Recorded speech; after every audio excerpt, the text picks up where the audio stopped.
Dios los bendiga en esta noche, mis hermanos. Les voy a pedir que si pueden echarse un poquito para adelante, se los voy a agradecer mucho. Un poquito más para adelante, está muy para atrás. Le tengo un chance.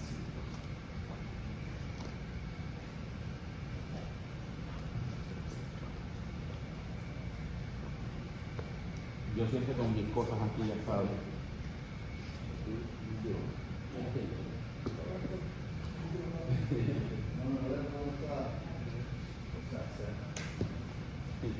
Dios bendiga, Padre.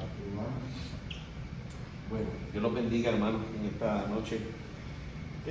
Cuando estaba preparando este taller, no va a ser una hora, que tal vez sea un poquito más.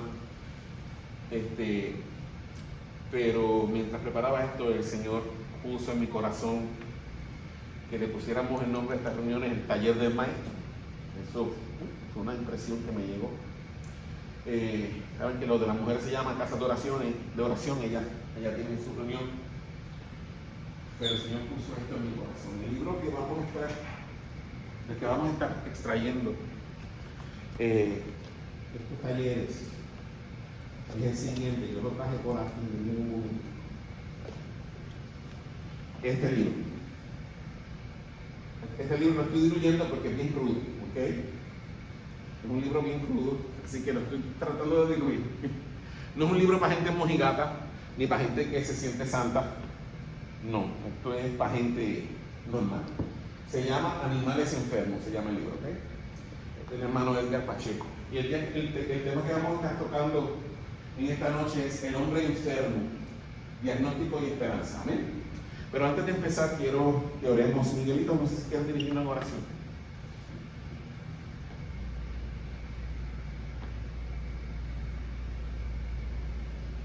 Oh, Dios que está en gloria, Señor, te damos gracias, Señor, por este día hermoso que nos has regalado, Padre. Damos, Señor, por la presencia, Señor, de tu Santo Espíritu, Señor. Sabemos de que en verdad dos o tres reuniones en tu nombre, Señor, sabemos de que tu Santo Espíritu está en Señor. Amén. Señor, doy gracias por las personas aquí presentes, que podamos, Señor, despojarnos de cualquier pensamiento, de trabajo, de cualquier cosa que nos quiera interrumpir, Señor, en poder poner atención, que sea tu Espíritu Santo, Señor, enfocándonos y que podamos comprender realmente, Señor, lo que tú quieres. Señor, gracias por todo, entregamos este momento en tus manos, Señor. Amén.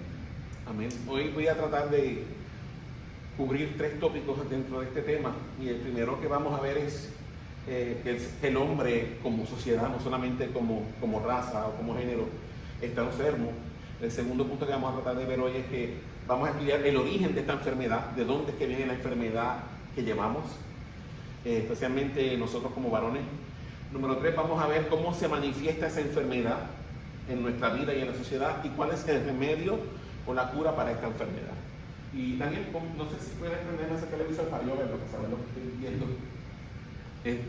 Voy a tratar de seguir el esquema que está en la diapositiva, ¿ok?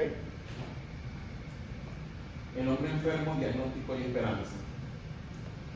Esto no va a ser una sola vez, van a ser bastantes reuniones, porque el libro es bastante denso, tiene un vocabulario bastante pesado. Para yo poder entender lo que yo estaba leyendo, tuve que corroborar otra fuente. No sé si ven aquí mis notas que yo tuve que hacer para poder entender el libro.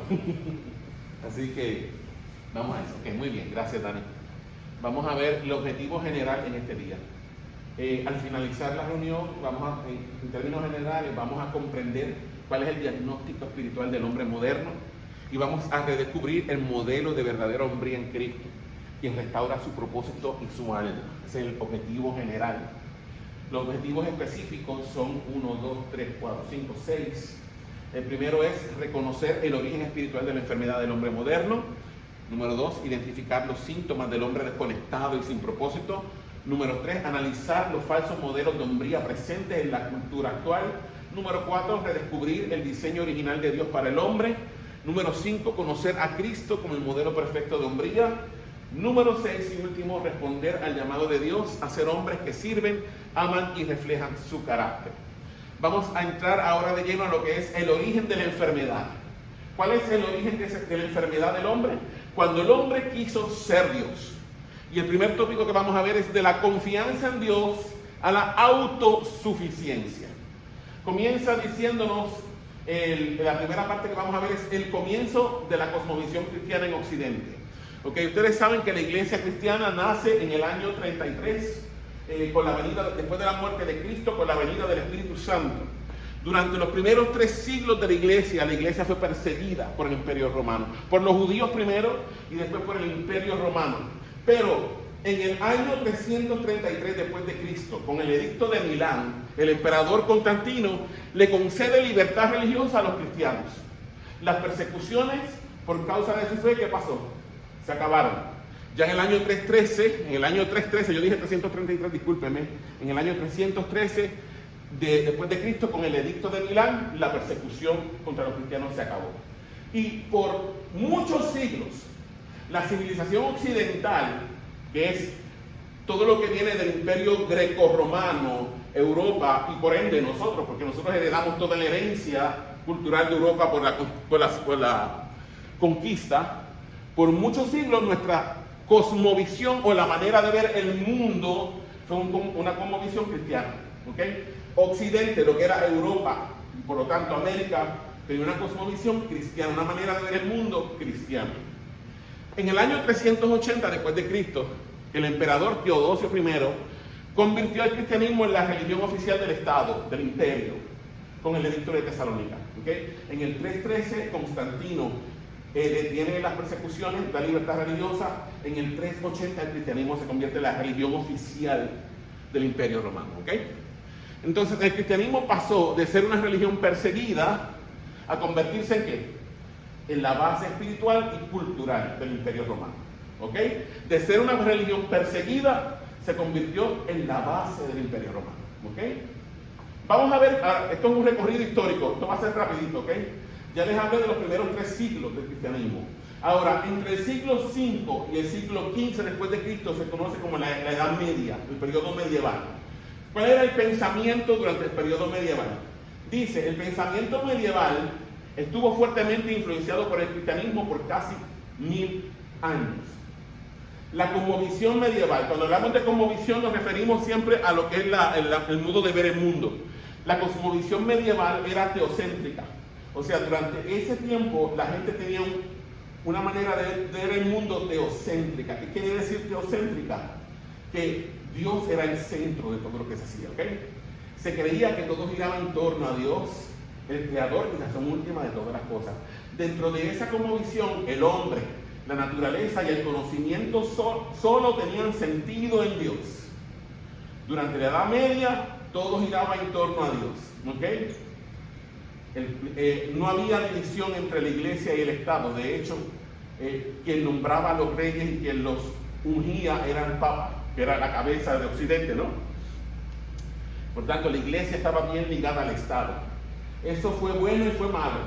Fue bueno porque detuvo mucho el avance del paganismo, pero fue malo también porque nosotros somos malos por naturaleza. ¿Ok? Y el poder corrompe. ¿Ok? Cuando la iglesia comenzó a tener tanto poder, la iglesia se corrompió. Pero por 1000 años hubo ese freno. ¿Ok? Dice, durante esta época se consideraba que la fe era superior a la razón. Las verdades religiosas eran incuestionables, no se podía cuestionar la verdad religiosa. Y cuestionar el orden establecido en la iglesia y en la sociedad era visto como pecado o rebeldía contra Dios durante esos 1000 años. Preguntas o dudas hasta aquí durante el periodo medieval. ¿Estamos bien? Si se me duerme, yo lo entiendo, esto es historia. ¿Okay? Pero para poder entender lo que vamos a hablar hoy, tenemos que entender este recorrido histórico. Ahora, ¿qué pasó en el año 1350? Entre el año 1350 y el 1600 después de Cristo, surge un movimiento que se llamó el Renacimiento. ¿Okay? Este movimiento comenzó a mediados del siglo XIV, en el año 1350, en las ciudades italianas de Florencia, Venecia y Roma. Este movimiento se extendió por toda Europa a partir de los siglos XV y XVI con figuras como Leonardo da Vinci, Miguel Ángel, Erasmo de Rotterdam y Copérnico. De hecho, nosotros heredamos mucho de Erasmo de Rotterdam. Si usted tiene la Biblia Reina Valera, la persona que se dedicó a compilar todos los manuscritos del texto griego, lo que se conoce como el texto recepto, del cual se tradujeron nuestras Biblias Reina Valera, la King James, todo eso fue Erasmo de Rotterdam. Aunque Erasmo de Rotterdam no fue protestante, siempre fue católico, pero él fue el que hizo eso. ¿Okay? Y Copérnico, que fue este científico que habló del heliocentrismo, que era que la Tierra gira alrededor del Sol y no al revés, etcétera, etcétera. Ok, ¿por qué surge este movimiento? Dice el tercer punto. Se va dando como fruto del cansancio del pensamiento medieval. La gente empezó a cansarse de que la iglesia tuviera el poder. ¿Ok? Se da como fruto del cansancio del pensamiento medieval y el deseo de una nueva visión del mundo. Ya estaban cansados de ver el mundo como algo teocéntrico que giraba en torno a Dios. Entonces, el renacimiento, esto es importante, no fue un cambio repentino, o sea, no fue que se dio de la noche a la mañana, fue una evolución cultural, una evolución intelectual y una evolución espiritual. ¿Están hasta aquí? ¿Están entendiendo el proceso? Dime. Eso es el Renaissance period. Ajá, el renacimiento, Okay. que así que se conoce en inglés. ¿Ok? Vamos a seguir acá. Ahora, el origen del humanismo. ¿Ok? Tras siglos del dominio del pensamiento medieval, dice, los intelectuales comenzaron a redescubrir, ¿qué cosa?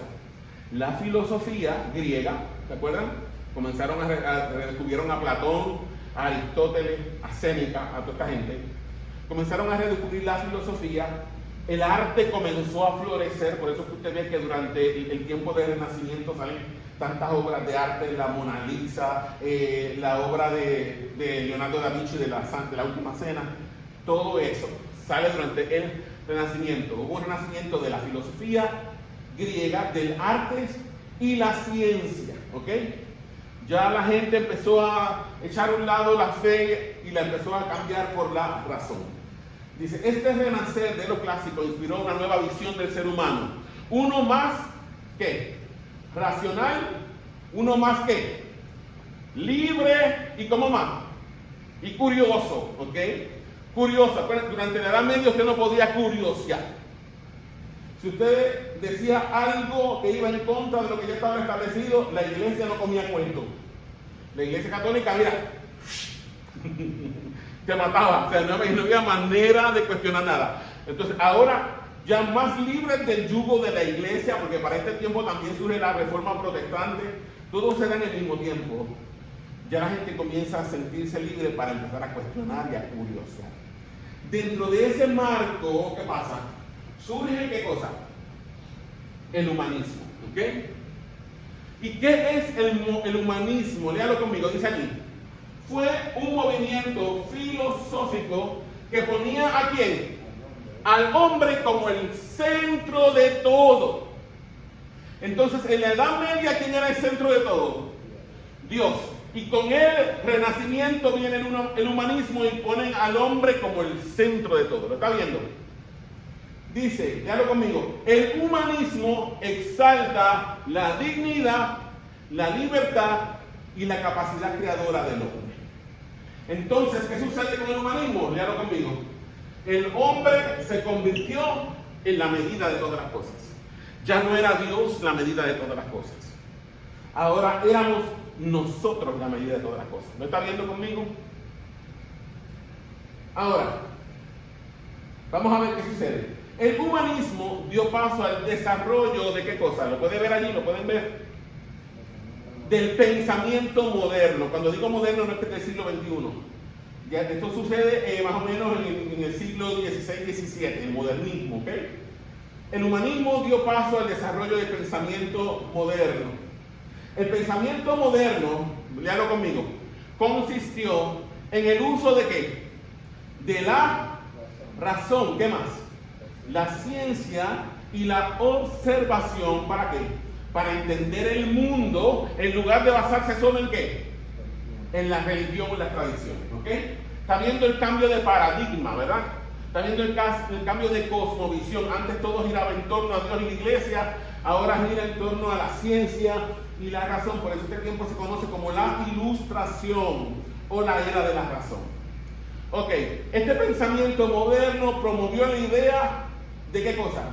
De que la educación, la libertad y el conocimiento podían mejorar la sociedad. ¿Ok? Ya no es Dios.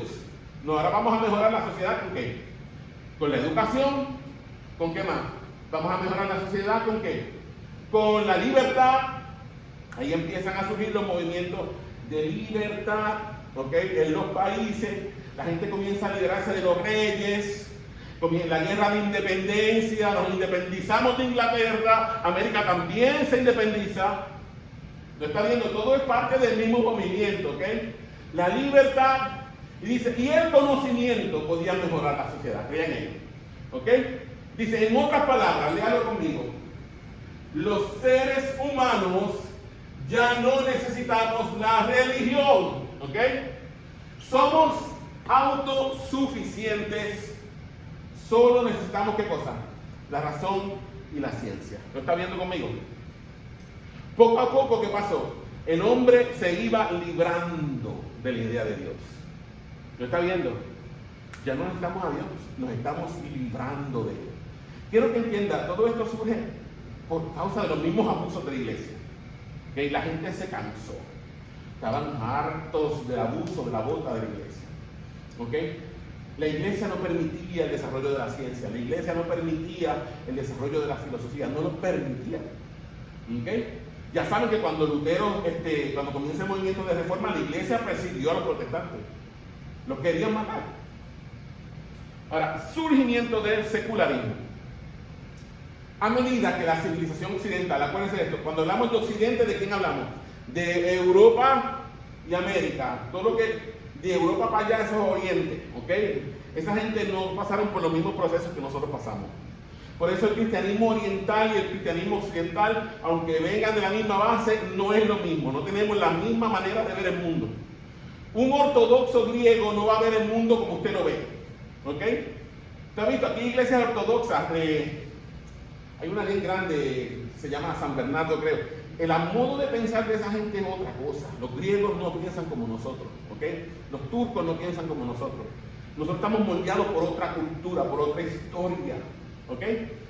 O sea, a medida que la civilización occidental comenzó a librarse de la idea de ese Dios que por un milenio los mantuvo esclavos del oscurantismo y la superstición, sujetos a la autoridad del Papa, sujetos al clero y a la nobleza, a los reyes, surge el secularismo, este movimiento. Ahora, ¿qué fue el secularismo? Léalo conmigo, dice, fue un movimiento que buscó separar la religión de la política y la vida pública. Aquí comienza la idea de separar a la iglesia del Estado, ¿ok? Que de hecho los presbiterianos y los bautistas fuimos de los mayores promotores de separar la iglesia del Estado, ¿ok? Este movimiento buscaba que las decisiones del gobierno se basaran en ¿qué? En la razón y no en la religión, dejando libertad para que cada persona creyera, ¿qué cosa? Lo que le diera la regaladísima gana, ¿ok? Está viéndolo conmigo, ¿verdad que sí? Ahora, del secularismo, el secularismo sigue avanzando hasta que llega al relativismo, ¿ok? Esta nueva libertad para dejar que cada persona creyera lo que quisiera, condujo a la civilización occidental hacia ¿qué? El relativismo. ¿Y qué es el relativismo? Es una corriente de pensamiento que sostiene, léalo conmigo, que no existen, ¿qué cosa? Verdades como absolutas o universales, sino que todo depende de qué cosa. Léalo sin miedo, léalo sin miedo.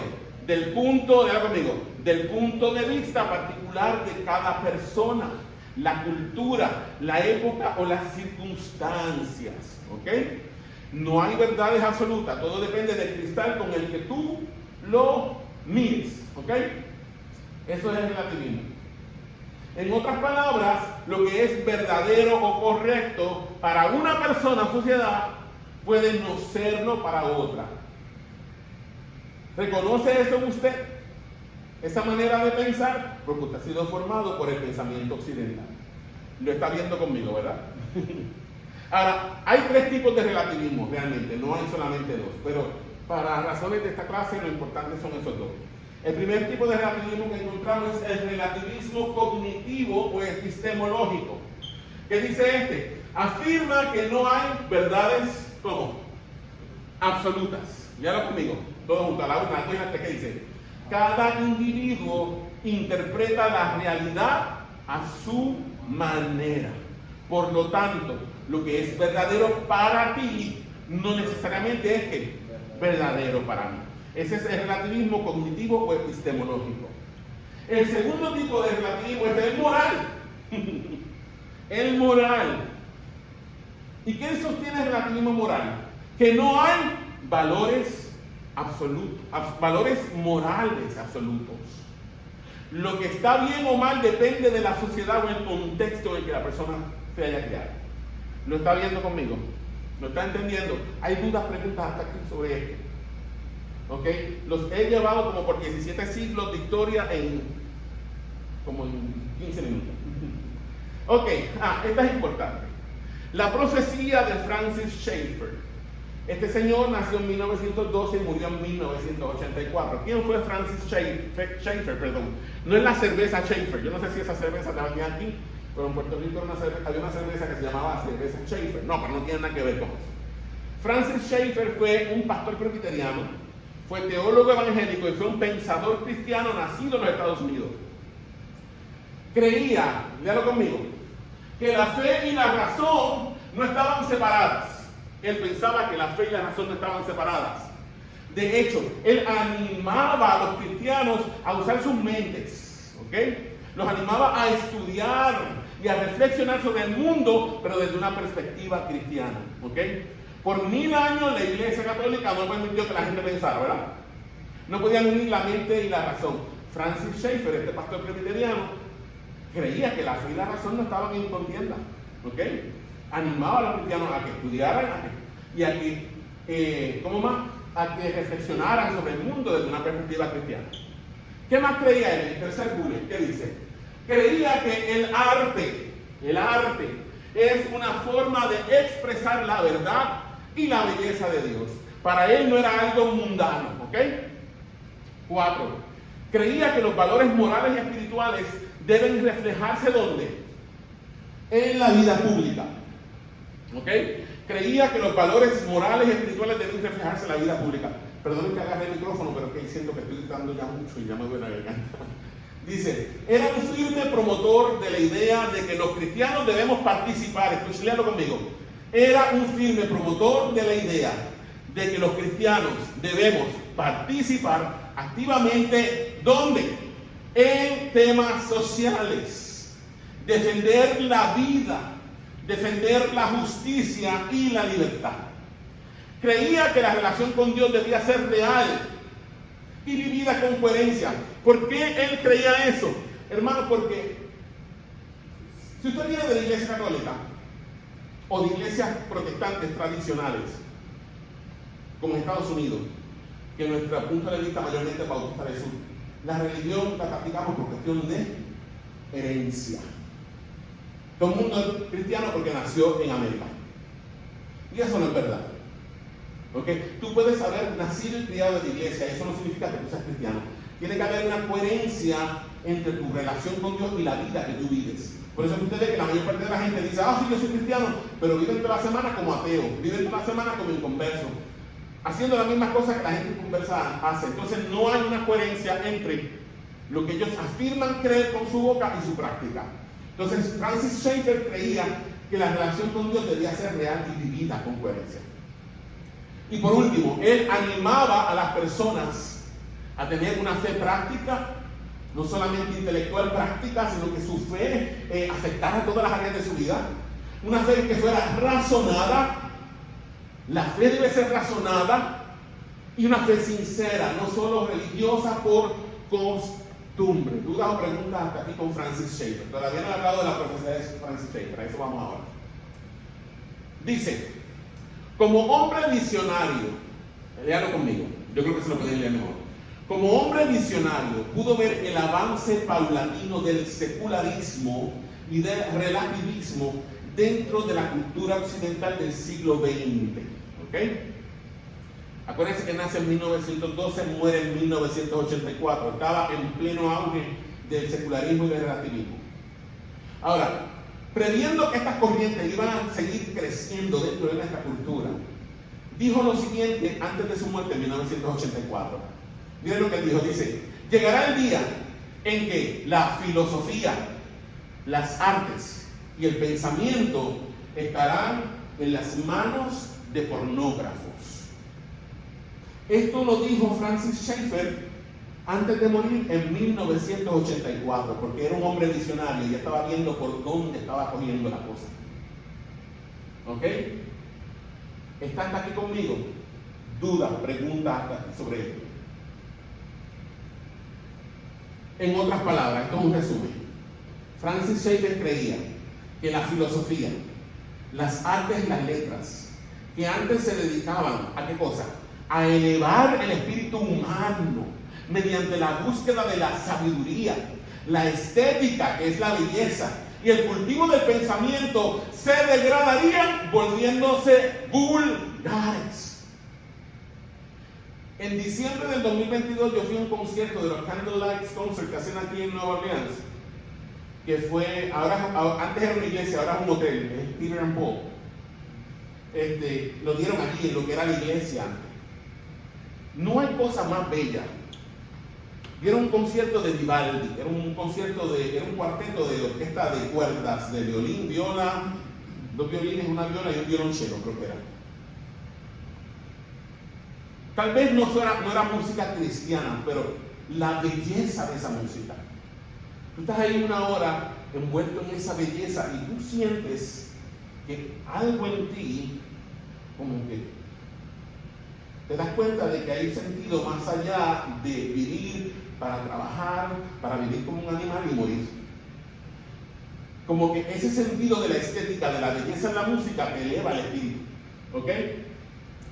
Y eso es Dios. Dios está allí. Acuérdense que las artes no son del diablo. Las artes son de quién? De Dios. ¿Ok? Nunca saque eso de la mente. Ahora, imagínense por dónde vamos. De esa música hermosa de Vivaldi a tener a Bad Bunny cantando en el medio tiempo del Super Bowl en febrero. Ve cómo el pensamiento, la filosofía y las artes se degradaron, volviéndose vulgares, como dijo Francis Schaeffer en 1984. Seguimos acá. Seguimos todavía dentro del origen de la enfermedad, pero ya estamos viendo el origen. ¿Cómo fue que surgió la enfermedad en el hombre? Cuando el hombre quiso ser Dios. Ahora vamos a hablar de una persona muy importante, Friedrich Nietzsche. Friedrich Nietzsche y la muerte de Dios. ¿Quién era Friedrich Nietzsche? Nació el 15 de octubre de 1844 en Alemania. Provenía de una familia luterana, ¿ok? No venía de una familia atea. Venía de una familia luterana muy religiosa. Su padre era pastor y su madre era una mujer muy creyente. Era un niño muy inteligente y estudioso, pero a la vez era muy sensible y solitario. Su padre murió cuando él tenía 5 años, poco tiempo después se murió el hermano menor. O sea, él tenía 5 años y el hermano tenía que ser más pequeño, lo que marcó mucho su infancia. Se crió entre mujeres, su madre, su abuela y su tía. O sea, estaba como en Ave María, entre todas las mujeres. Dice, desde muy joven mostró gran talento para la música, la lectura y los idiomas antiguos. Y esto lo llevó a estudiar filología, el estudio de textos antiguos. Estudió filología, era filólogo. Dice, siendo muy joven se convirtió en profesor, aunque tuvo que dejar su carrera por problemas de salud. Pero miren esto, Nietzsche era un hombre observador. Y él se dio cuenta del rumbo que llevaba la sociedad occidental ya para 1800, para el siglo XIX. Dice, Nietzsche observó la decadencia moral del occidente post-cristiano. Ya mismo le voy a explicar lo que es post-cristianismo. Dice, observó la decadencia moral del occidente post-cristiano y proclamó, miren lo que dijo, Dios ha muerto y nosotros lo hemos matado. Y su cadáver puede verse desde las puertas de la iglesia, dijo Friedrich Nietzsche. Con esto, Nietzsche no estaba negando a Dios directamente, sino más bien, léalo conmigo, Ese fue el diagnóstico que él le dio a la sociedad de su época. ¿Cuál fue el diagnóstico que él le dio a la sociedad de su época? Que Dios ha muerto y nosotros lo hemos matado. Luego de observar hacia dónde se iban caminando. ¿Qué es el postcristianismo? Eso lo voy a escribir aquí porque porque lo que estamos viviendo hoy día es postcristianismo.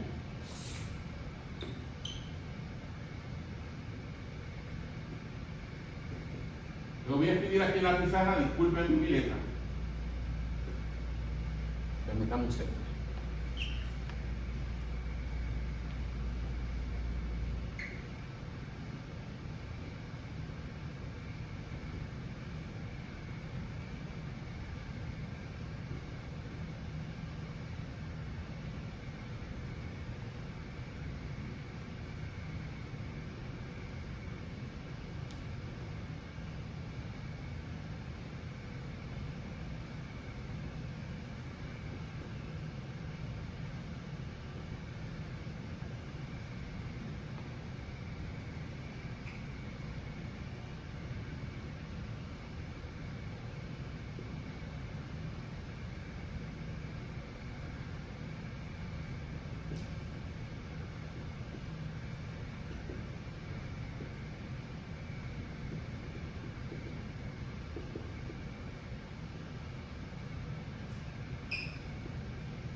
Ok. Vamos a definir lo que es postcristianismo. Dice que postcristianismo es un término o palabra usada para referirse a una etapa cultural en la que la influencia del cristianismo como sistema de creencias, moral y referencia cultural dominante ha disminuido o ha sido desplazado por otras visiones del mundo. ¿Ok? La cosmovisión del mundo occidental en la Edad Media era cristiana. ¿Ok? Cosmovisión en la manera de ver el mundo. Pero a partir de la era de la razón, eso comenzó a cambiar, hubo un shift. ¿Ok? Ya vivimos en una era post-cristiana. ¿Lo está entendiendo? ¿Está conmigo, verdad? Vamos a ver. Ahora miren el remedio. Nietzsche dio el diagnóstico, ¿verdad que sí? El diagnóstico que Nietzsche dio de la sociedad es: Dios ha muerto y nosotros lo hemos matado y su cadáver puede verse desde la iglesia. Ahora miren el remedio que él propone para solucionar el mal que aquejaba a Occidente. Dice, Nietzsche propuso, miren lo que dice, ahí se le fueron las luces a Nietzsche. Propuso reemplazar la moral cristiana con una nueva moral. Hasta entonces la moral cristiana había dominado a Europa y Occidente, pero debido a todas las corrientes filosóficas que vimos anteriormente, el cristianismo y la moral cristiana habían perdido la fuerza que tuvieron durante la Edad Media. Así que Nietzsche propone un nuevo modelo, el Übermensch o el superhombre. ¿Ok? Ese es el nuevo modelo que Nietzsche propone. Bueno, Dios se murió, nosotros lo matamos, ya esa moral no sirve, vamos a inventarnos una moral nueva. ¿Cuál va a ser la nueva moral? El superhombre, el Supermensch. Ya, miren esto, léanlo conmigo. Miren de qué se trataba todo. Ya no dependeríamos más de Dios o de la religión para dirigir nuestra moral o determinar nuestros valores. Ahora seríamos nosotros mismos los que determinaríamos nuestros valores. ¿Ok? Esa fue la famosa idea que propuso, el famoso remedio que Nietzsche propuso para solucionar el mal en el cual él estaba viendo que su sociedad se estaba hundiendo. Ahora, ¿cuál fue el resultado? Escucha esto. ¿Cuál fue el resultado de esta maravillosa idea de Nietzsche? Léalo conmigo. Al querer librarnos de la idea o del concepto de Dios, mire lo que nos pasó. El hombre se deshumanizó.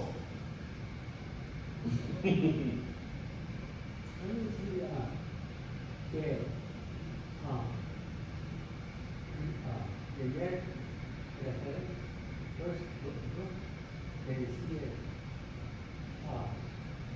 que Abraham estaba ayudando a su Juan.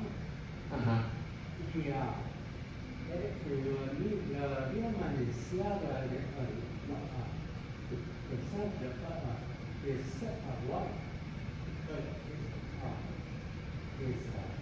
estaban juntos. Ajá.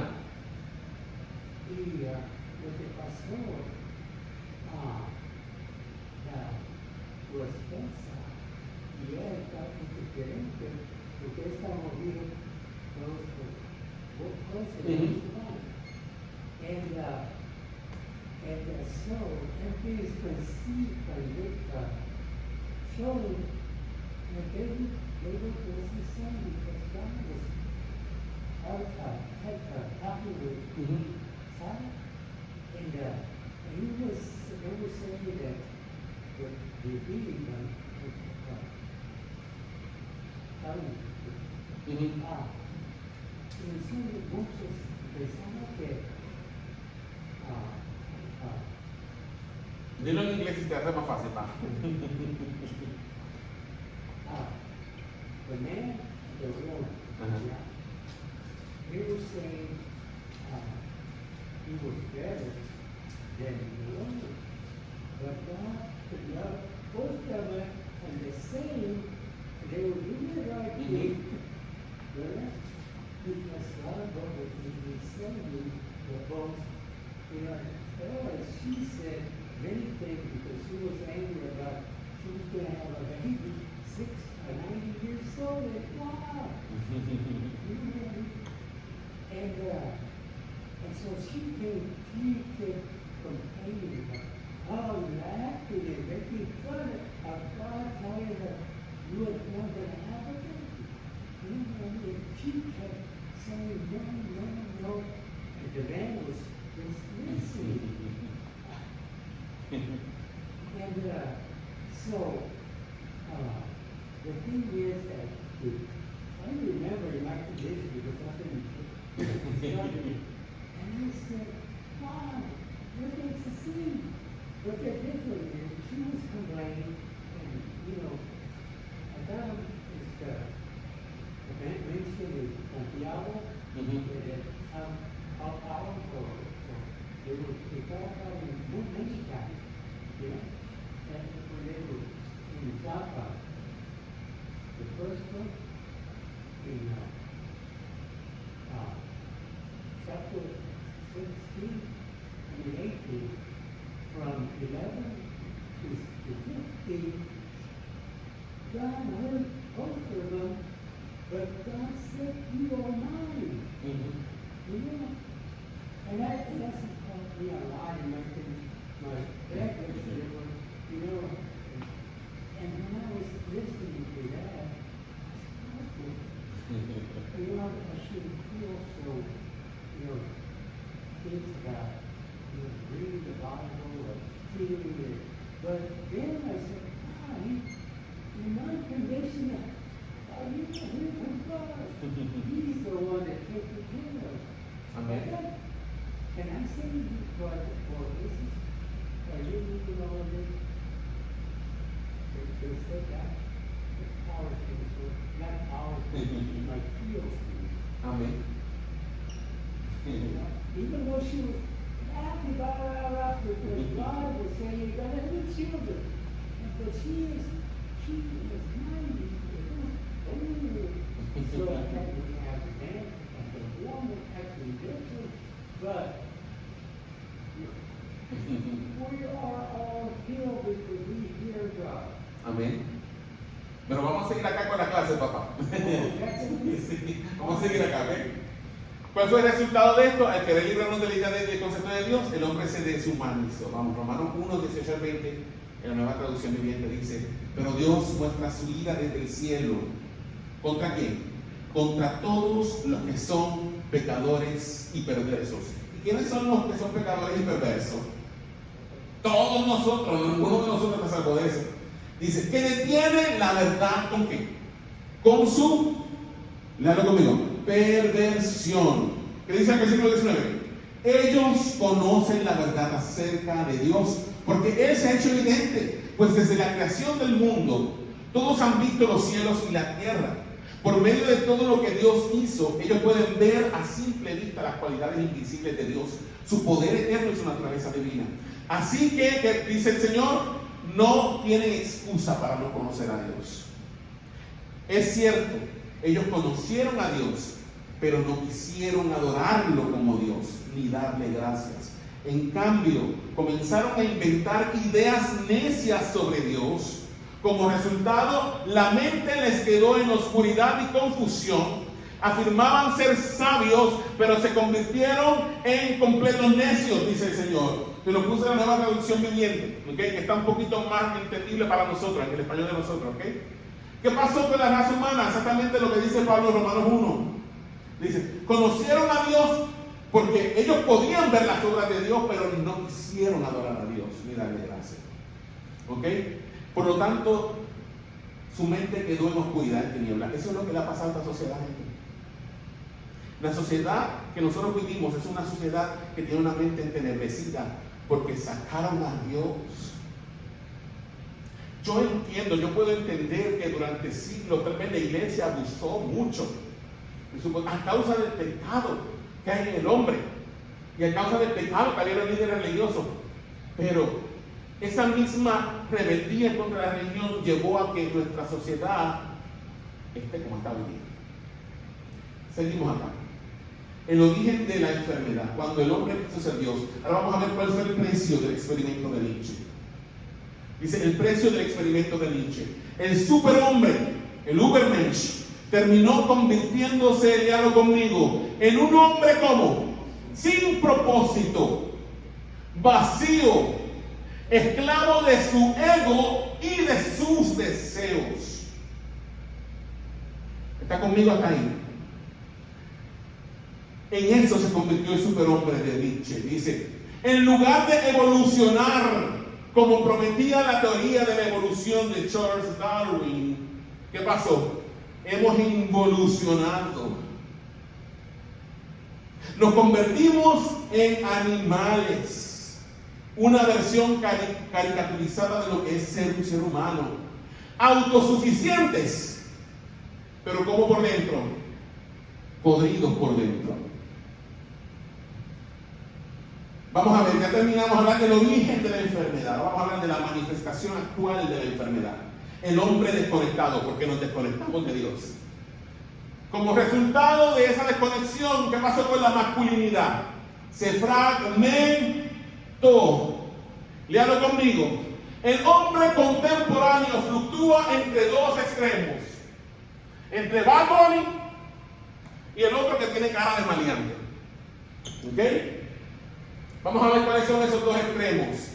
El primer extremo de que nos habla aquí el libro es que en un extremo, a consecuencia de todo lo que hablamos antes, tenemos al hombre afeminado. ¿Quién es el hombre afeminado? Esta es la versión de lo que debe ser un hombre, según lo definido por las feministas modernas y el lobby LGBTQ+, quienes, dicho sea de paso, no pueden definir con claridad lo que es una mujer, pero pretenden definir qué es un hombre. Estos grupos enseñan que existen múltiples hombrías Y que la masculinidad tradicional, la del padre de familia con su esposa y sus hijos, es una masculinidad tóxica. ¿Lo están entendiendo? Este tipo de masculinidad es la que es representada por tipos tales como Bad Bunny o Camilo, que es el yerno de Ricardo Montaner, ¿ah?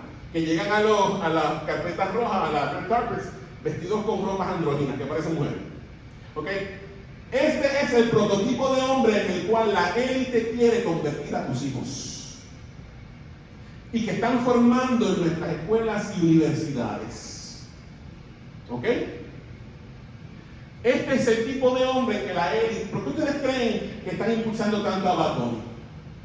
Por eso mismo, porque él mueve a los muchachos jóvenes que quieren dirigir a la juventud hacia ese tipo de hombre, el hombre afeminado. ¿Ok? Ahora, en el otro extremo, perdónenme, todavía no hemos llegado al otro extremo. ¿Cuál ha sido el producto de este hombre afeminado? Léalo conmigo. Todos juntos, a la una, a las dos y a las tres, dice, sin miedo, no tengan miedo de hablar. Una generación de hombres confundidos, no conocen su identidad. Una generación de hombres temerosos de emitir su opinión, tienen miedo de ofender a otros, temen a la confrontación. Los hombres de antes no tenían miedo a dar su opinión. Mira a su abuelo, a su papá. No tenían miedo de decir lo que opinaban, no tenían miedo de ofender a otros, si era la verdad, ¿me entienden? Pero la generación de ahora les ha enseñado en las escuelas, los han adoctrinado, si hablas tú puedes ofender a la gente, ten cuidado. No comentes eso en Facebook porque te pueden censurar. La cultura de la cancelación. Lo tercero que ha hecho, una generación de hombres temerosos de su propia fuerza física, moral y espiritual, y en cambio buscan explorar ¿qué cosa? Su lado femenino. No, ellos se sangana. Voy a explorar mi lado femenino. Dios no te manda a explorar tu lado femenino. Dios te manda a matar tu lado femenino. ¿Me estás entendiendo? No a explorarlo. Ahora, en el otro extremo, en un lado tenemos a Bad Bunny, ¿verdad? Y el hombre afeminado. Y en el otro extremo tenemos ¿a quién? Al hombre rudo y agresivo. ¿Y quién es este hombre rudo y agresivo? Este es el hombre que se va al otro extremo y confunde violencia con virilidad. Es el típico macho alfa que boxea, que cambia llantas y se madrea con otros tipos en la calle o en un bar. Ese es el otro extremo. Ahora, ¿cuál ha sido el producto de este hombre rudo y agresivo? Se ha convertido en un Hércules de feria. ¿Qué es un Hércules de feria, hermano? Es un hombre que solo sirve para mostrar ¿qué cosa? Sus bíceps, pero que en su cabeza solo tiene ¿qué cosa? Léalo sin miedo. Pesas y reggaetón. Solamente para mostrar los bíceps, para sacar pecho, y la mente lo único que tiene es pesas, gimnasio, y reggaetón. Eso se llama culto al cuerpo. ¿Okay? Ahora, estos tipos, miren lo que pasa. Estos hombres, los agresivos, al enfrentar los verdaderos problemas de la vida, son unos perfectos idiotas, porque tienen la cabeza hueca, llena de esteroides, pero poca materia gris. Estos son los que se encargan de peñar muchachas por ahí y nunca se encargan de los hijos. Un Hércules de feria. Ese es el otro extremo. Ahora, dentro de estos dos extremos surge un punto intermedio. Pero espérate, estoy adelantando. Léalo conmigo. Todos juntos, a la una, a las dos y a las tres, ¿qué dice? Tanto el hombre afeminado como el hombre rudo y agresivo son el producto del mismo mal. Una cultura que desconectó la hombría de su fuente espiritual. ¿Están aquí conmigo?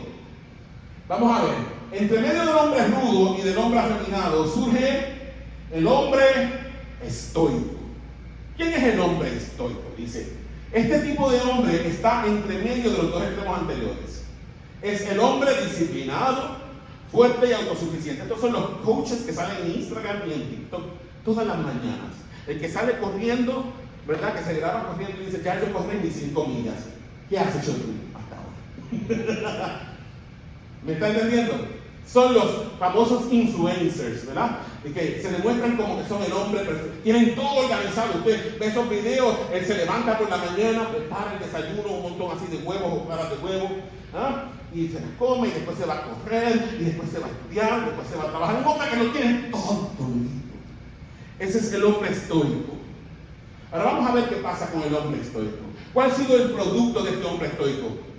Al carecer de un modelo bíblico correcto, excepto él mismo, porque él es su propio modelo de vida, termina brindando una solución mediocremente insuficiente como la de los otros dos extremos. Su fortaleza sin Dios no es otra cosa que orgullo disfrazado. Son hombres egocéntricos, son hombres ególatras, ¿ok? Son hombres que le rinden culto a su propio cuerpo, a sus propias ideas, a sus propios conceptos. Seguimos acá. La manifestación actual de la enfermedad, el hombre desconectado, la cultura enferma. Vamos a ver. La cultura enferma. Vivimos en un mundo postcristiano, les dije, ¿verdad que sí? Y un mundo hipermoderno donde los valores se invierten y la moral se vuelve absurda. Ya les dije que el postcristianismo es un término usado para referirse a una etapa cultural en la que la influencia del cristianismo como sistema de creencia moral y referencia cultural dominante ha disminuido o ha sido desplazado por otras visiones del mundo. Ahora, ¿qué es el hipermodernismo? Lo voy a escribir aquí.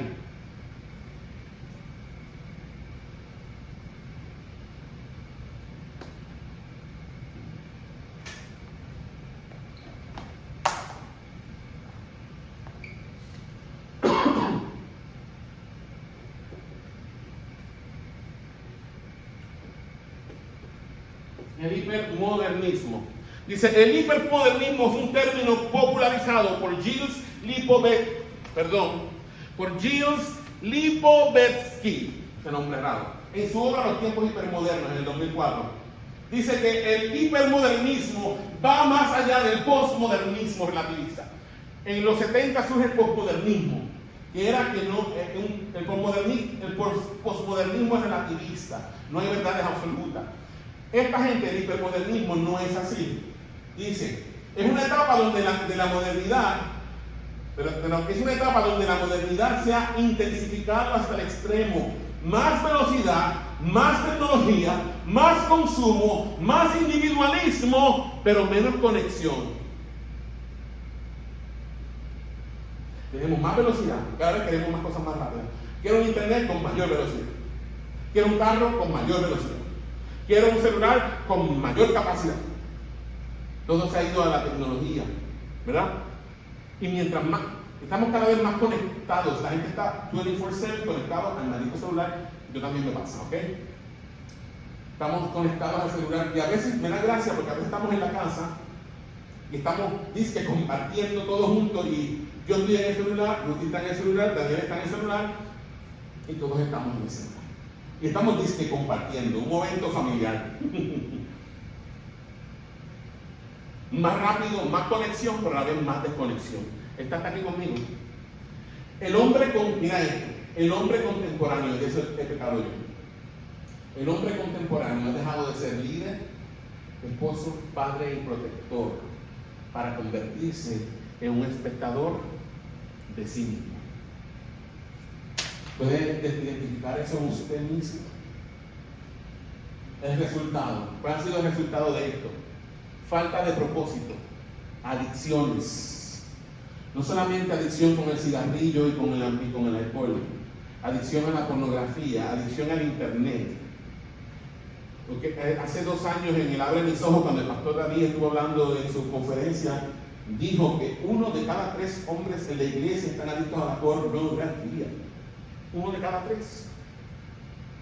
Y están en la iglesia los domingos. Adicciones, ¿qué más? Confusión sexual, ¿qué más? Desesperanza. Un hombre sin raíz, un hombre sin misión, un hombre sin fuerza interior. Somos hombres enfermos, pero no queremos admitir nuestra enfermedad. ¿Qué dice el Señor a través del profeta Jeremías? En Jeremías 17, 9 y 10 dice: engañoso es el corazón más que todas las cosas y perverso. ¿Quién lo conocerá? Yo, Jehová. que escudriña la mente, que prueba el corazón, para dar a cada uno según su camino, según el fruto de sus obras. Para reflexionar. Esto es para que te preguntes, no me tienes que contestar. Ya hemos visto esto, ¿no? ¿Qué síntomas de esta enfermedad veo en mí o en mi generación?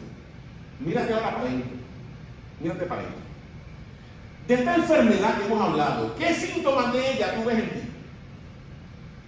No pienses tanto ahora en la gente que está al lado tuyo, porque tenemos la maldita costumbre de que siempre pensamos en el de al lado. Ah, mira, el Señor, mira para allá, le está cayendo el tremendo sello a fulano en la predicación. Deja de estar diciendo esa manera. La palabra no es para el otro, la palabra es para ti. ¿Qué síntomas de esta enfermedad veo en mí o en mi generación? ¿De qué manera he intentado ser un superhéroe sin Dios, el Ubermensch? Vamos a ver el remedio según Dios, el diseño original. El diseño original. El hombre fue creado, dice la Escritura en Génesis 1, 26 y 27, ¿para qué? Fuimos creados a imagen y semejanza de Dios.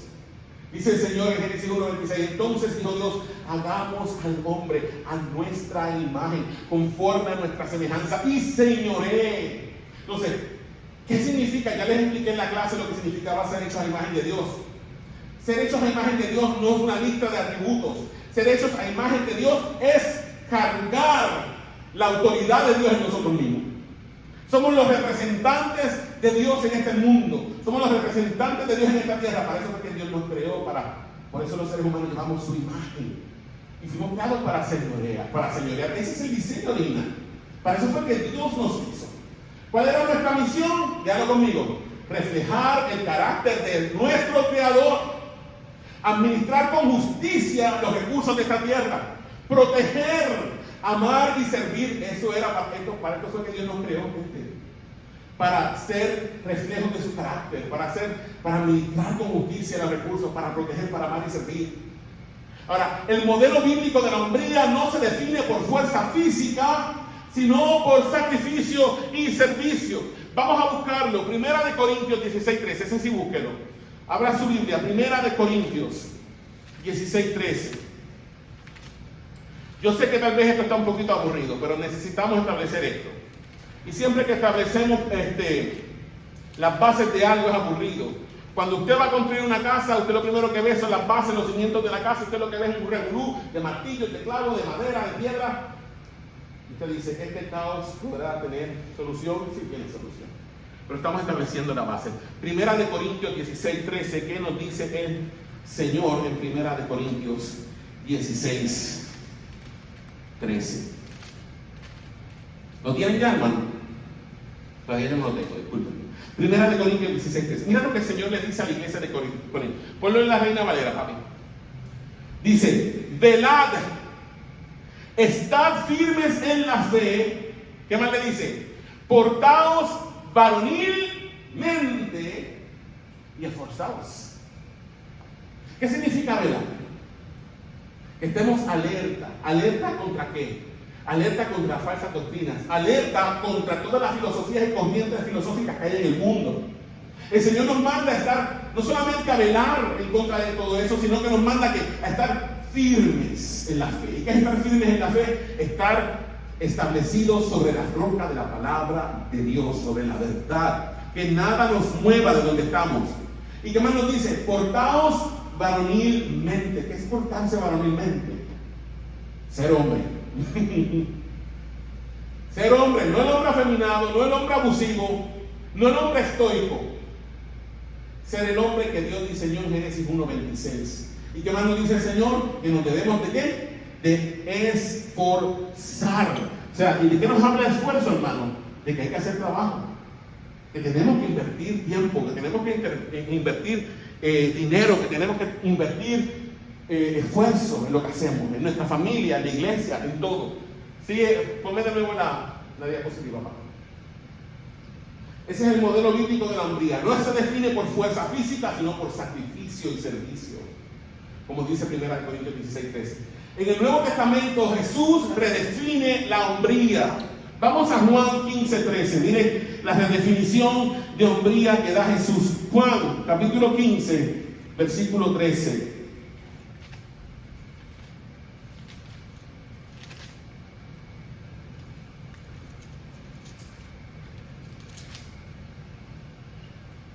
Mira lo que dice Jesús allí. Nadie tiene mayor amor que este, que uno ponga su vida por sus amigos.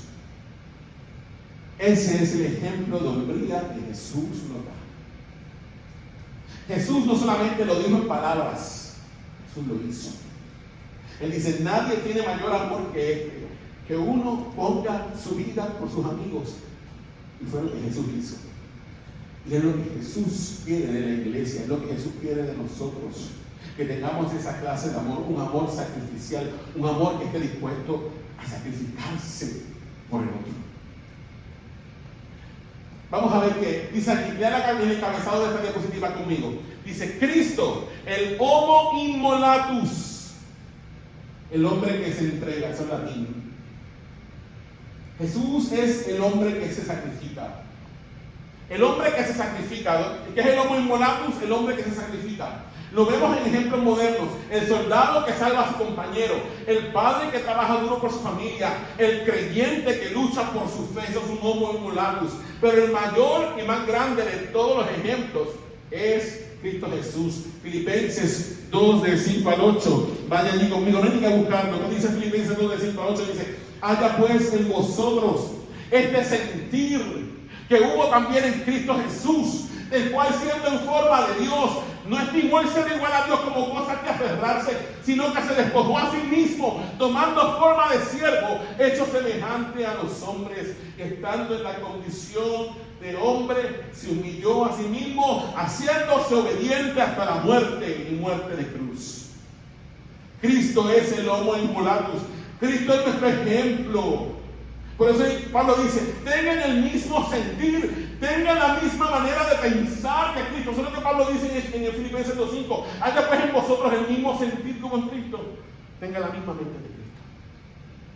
Que no tuvo en cuenta el ser Dios mismo, sino que se despojó a sí mismo, tomando forma de siervo. Cristo es nuestro ejemplo. Cristo es fuerte, pero es humilde. Cristo es justo, pero es misericordioso. Cristo es valiente, pero está dispuesto a morir. Vamos a Romanos 12, del 1 al 21. Dime, papá. Te estoy oyendo, papá. Ajá.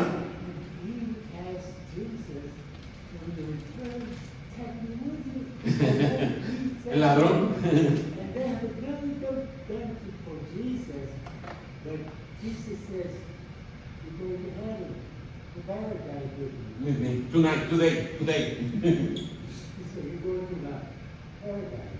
Amén. He said, Jesus, Lord, take me with you when you return. Take me with you. And he said, like, Today.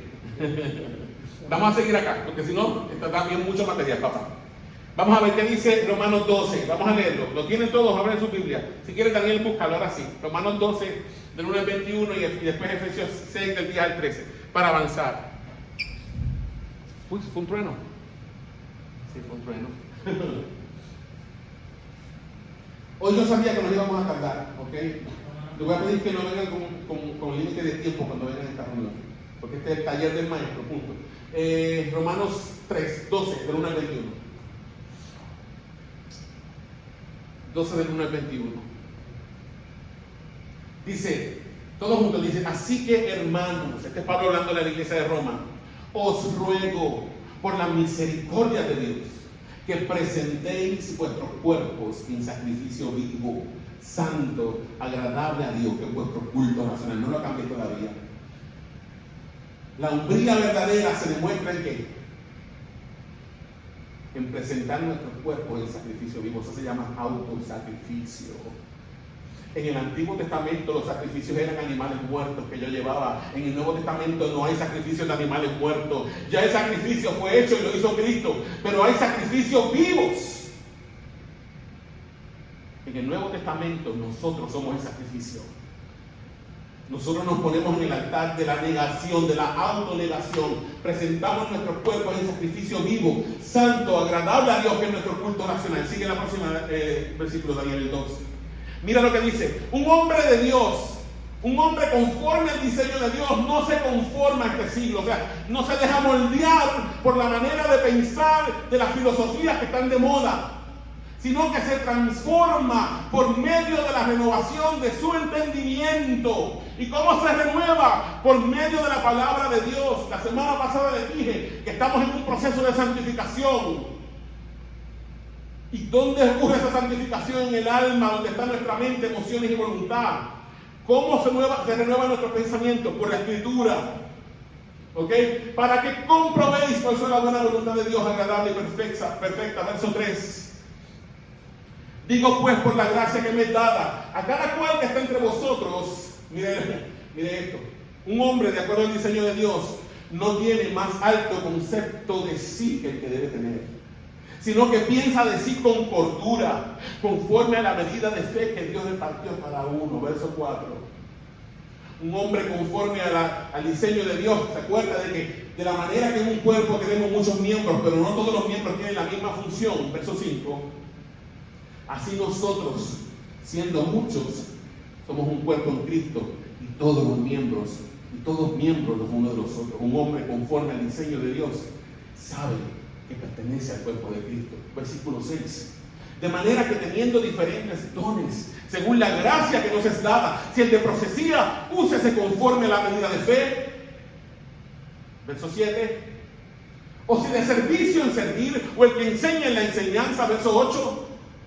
El que exhorta en la exhortación, el que reparte con liberalidad, el que preside con solicitud, el que hace misericordia con alegría. Entonces un hombre conforme al diseño de Dios se deja de estupideces y pone manos en la obra. Usa los dones que Dios le dio, caramba.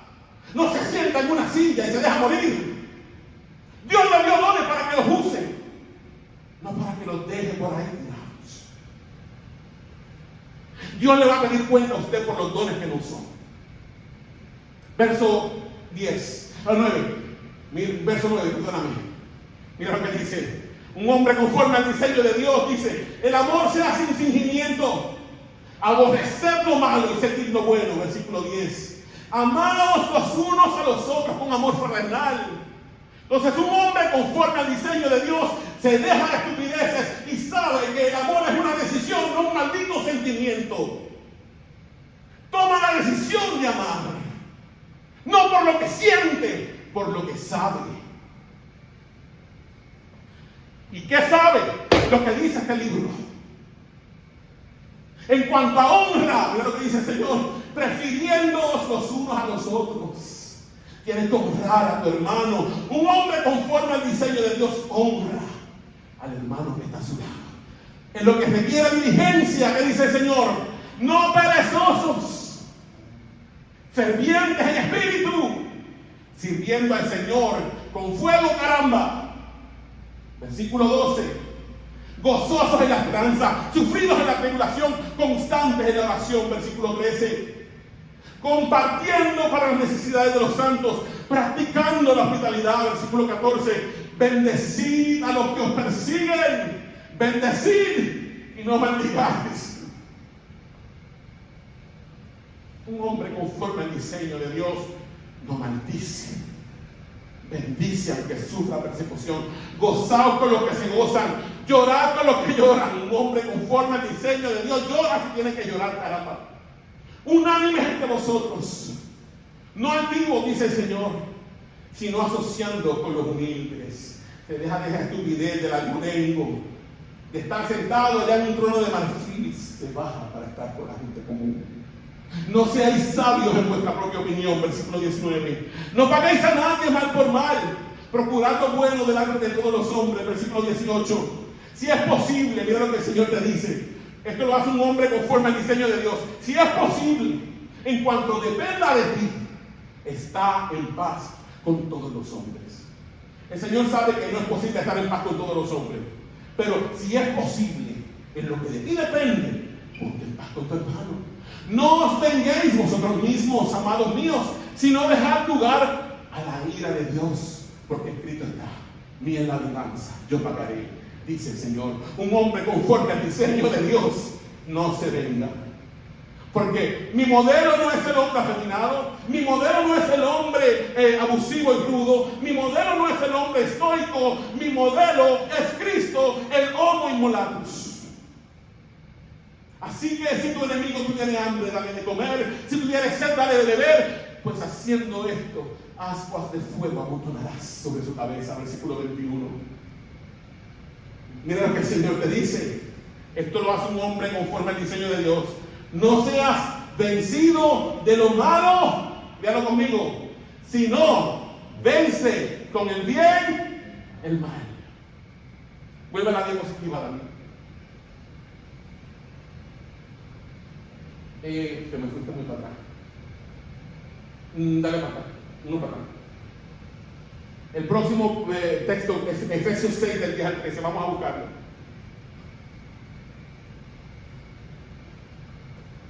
Ya estamos próximos a terminar, pero no nos vamos rápido, vamos a orar. Efesios 6 del 10 al 13, búscalo, Dani.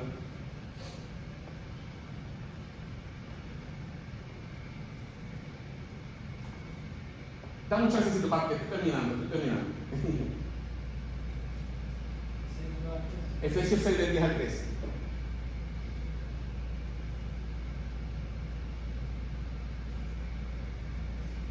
Mira lo que el Señor nos dice. Véalo conmigo, todos juntos, sin miedo. Dice, por lo demás, hermanos míos, ¿qué dice el Señor? Fortaleceos en el Señor y en el poder de su fuerza. Versículo 11. Vestidos de toda la armadura de Dios para que podáis estar firmes contra las acciones del diablo. ¿Qué quiere el Señor decirnos con esto? Que hay una guerra espiritual. Hermanos, toda esta filosofía que ustedes vieron, que les hablé anteriormente, hermanos, eso no salió de la nada. Fueron influenciadas, salieron inspiradas del mismo infierno. ¿Qué dice el versículo 12? Porque no tenemos lucha contra sangre y carne. ¿Qué quiere decirnos el Señor con eso? Tu lucha no es contra la gente. Tu lucha no es contra la persona que está a tu lado. Tu lucha no es contra la gente en tu trabajo. Dice ahí que tu lucha no es contra sangre ni carne, sino contra ¿quién? Principados, contra potestades, contra los gobernantes de las tinieblas de este siglo, contra huestes espirituales de maldad de las regiones celestes. Entonces nuestra lucha es espiritual. Pero mira lo que dice el Señor. Por tanto, tomad toda la armadura de Dios para que podáis resistir en el llamado y habiendo acabado todo, estar firmes. El Señor nos manda a ponernos la armadura de Él todos los días. Próxima diapositiva, Daniel, ahora sí. Estoy terminando. ¿Puedo? Ok. Espera, pónmela. Okay. Vamos a hablar ahora, que estoy terminando, hermano. Quiero darle esto rápido porque yo sé que muchos eran 42 diapositivas. Nunca he hecho tanto. La tragedia de Nietzsche y la esperanza del Evangelio.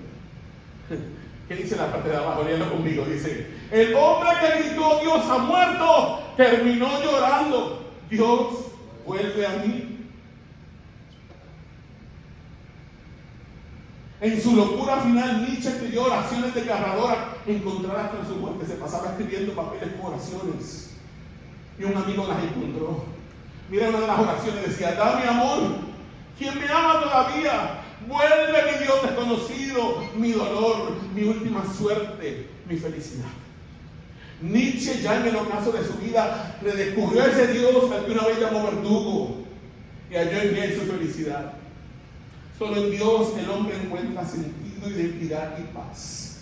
El final de Nietzsche es un espejo del alma moderna. Sin Dios todo termina en locura. Con Él todo termina en redención. Conclusión. ¿Cuál fue el diagnóstico? El hombre moderno está enfermo porque perdió su identidad, su referencia divina. ¿Cuál es el remedio? Volver al modelo bíblico, Cristo como ejemplo del verdadero hombre. ¿Y cuál es la esperanza? Dios todavía llama al hombre a redescubrir su propósito y su hombría en Él. Esto ya al final es el llamado para nosotros, hombres. No busquemos ser superhombres. Busquemos, ¿qué cosa? Ser siervos. No seamos el hombre que domina, sino el que se entrega. No seamos el hombre que mata a Dios, sino el que se rinde a Él. Inclinemos nuestro rostro. Daniel, ¿cómo se? Padre bendito, en esta hora, Señor, queremos pedirte perdón.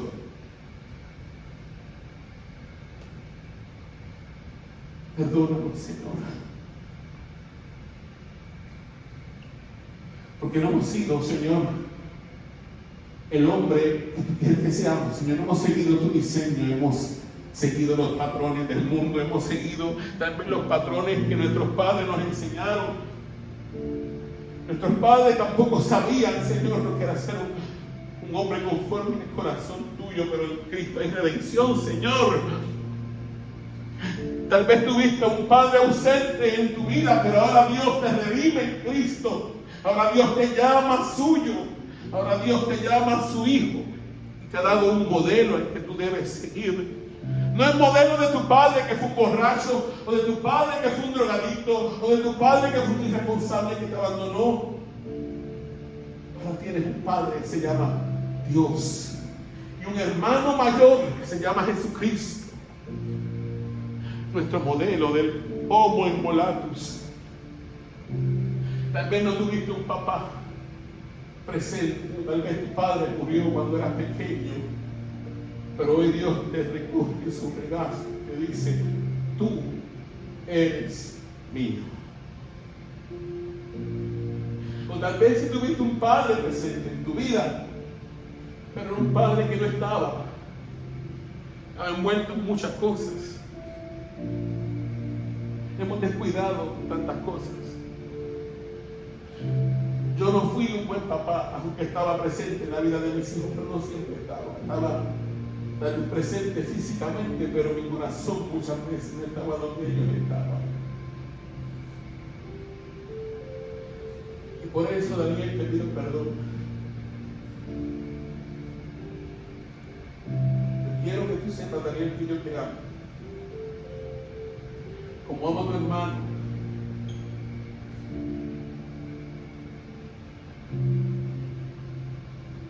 Aprovecha este tiempo ahí y habla con Dios. Si el Espíritu Santo hoy te ha confrontado con esta palabra, yo sé que fue una palabra larga, yo sé que hablamos muchas cosas, pero era necesario para entender lo que está pasando. Si el Espíritu Santo de alguna manera te ha hablado a tu corazón en este día y donde tú estás, habla con Dios.